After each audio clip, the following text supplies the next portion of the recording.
ओम हर हर महादेव। आज मैं आप लोगों को उत्पन्ना एकादशी व्रत कथा सुनाने जा रही हूँ। धर्मराज युधिष्ठिर जी कहने लगे, हे भगवान, मैंने कार्तिक मास शुक्ल पक्ष की प्रबोधनी एकादशी सविस्तार पूर्वक सुना। अब आप कृपा करके मुझे मार्गशीर्ष मास के कृष्ण पक्ष की एकादशी के विषय में बताइए। इस एकादशी का क्या नाम है, इस व्रत का क्या विधान है, इसकी विधि क्या है, इसका व्रत करने से क्या फल की प्राप्ति होती है। कृपा करके विधि विधान पूर्वक आप मुझे समझाइए।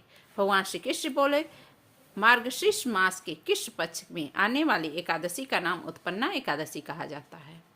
यह व्रत शंखोद्वार तीर्थ में स्नान करने के भगवान के दर्शन करने से जो फल प्राप्त होता है उसके बराबर पूर्ण मिलता है। व्रत करने वाले भक्त को चोर, पाखंडी, पर स्त्रीगामी, निंदक, मिथ्याभाषी तथा किसी भी प्रकार के पापी से बात नहीं करनी चाहिए। इसका महत्व मैं तुमसे कहता हूँ, ध्यान पूर्वक सुनो। उत्पन्ना एकादशी व्रत युधिष्ठिर जी कहने लगे, हे भगवान, हमारे हजारों यज्ञ और लाख गोदान को भी एकादशी के बराबर नहीं बताया है। जो यह तिथि सब तिथियों से उत्पन्न कैसे हुई? भगवान कहने लगे, हे युधिष्ठिर, सतयुग में मूर नाम का एक दैत्य हुआ करता था। वह बड़ा बलवान और भयानक था। उस प्रचंड ने इंद्र, आदित्य, वसु, वायु, अग्नि आदि सभी देवताओं को पराजित करके भगा दिया। तब इंद्र सहित सभी देवताओं ने भयभीत होकर के भगवान शिव से वृत्तांत कहा और बोला, हे कैलाशपति, मूर से भयभीत होकर सब देवता मृत्युलोक में फिर रहे हैं। तब भगवान शिव ने कहा, हे देवताओं, तीनों लोकों के स्वामी, भक्तों के दुखों का नाश करने वाले भगवान विष्णु के शरण में जाओ, वे ही तुम्हारे दुखों को दूर कर सकते हैं। शिव जी के ऐसे वचन सुनकर सभी देवता क्षीर सागर में पहुंचे। वहां भगवान को शयन करते देखकर हाथ जोड़कर स्तुति करने लगे। हे देवताओं द्वारा स्तुति करने योग्य प्रभु, आपको बराबर नमस्कार है।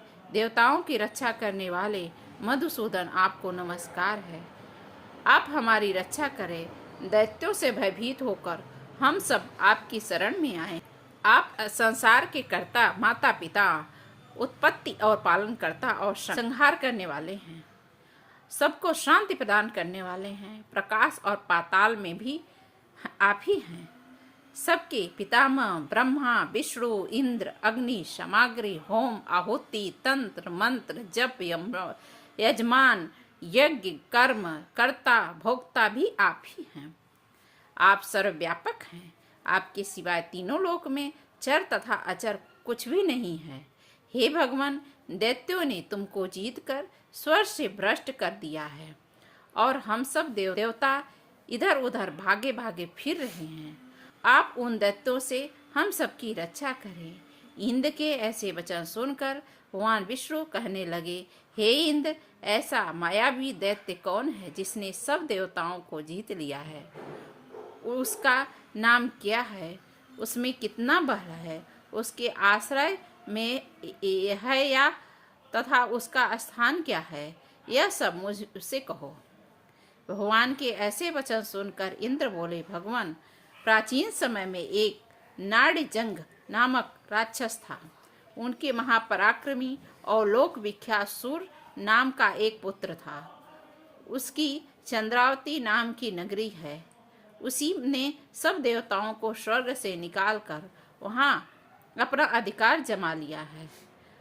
उसने इंद्र, अग्नि, वरुण, यम, वायु, ईश, चंद्रमा, नैऋत्य आदि सबके स्थान पर अधिकार कर लिया है। सूर्य बनकर स्वयं ही प्रकाश करता है, स्वयं ही मेघ बन जाता है और सबसे अजेय है। हे असुर निंदक, उस दुष्ट को मारकर देवताओं को अजेय बनाइए। यह वचन सुनकर के भगवान ने कहा, हे देवताओं, मैं शीघ्र ही उसका संहार करूंगा। तुम चंद्रावती नगरी जाओ। इस प्रकार कहकर भगवान सहित सभी देवता ने चंद्रावती नगरी को प्रस्थान किया। उस समय उस दैत्य मूर सेना सहित युद्ध भूमि गरज रहा था।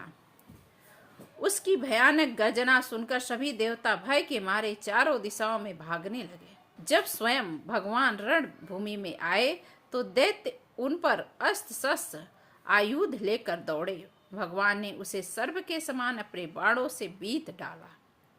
बहुत से दैत्य मारे गए, केवल मूर बचा रहा। वह अविचल भाव से भगवान के साथ युद्ध करता रहा।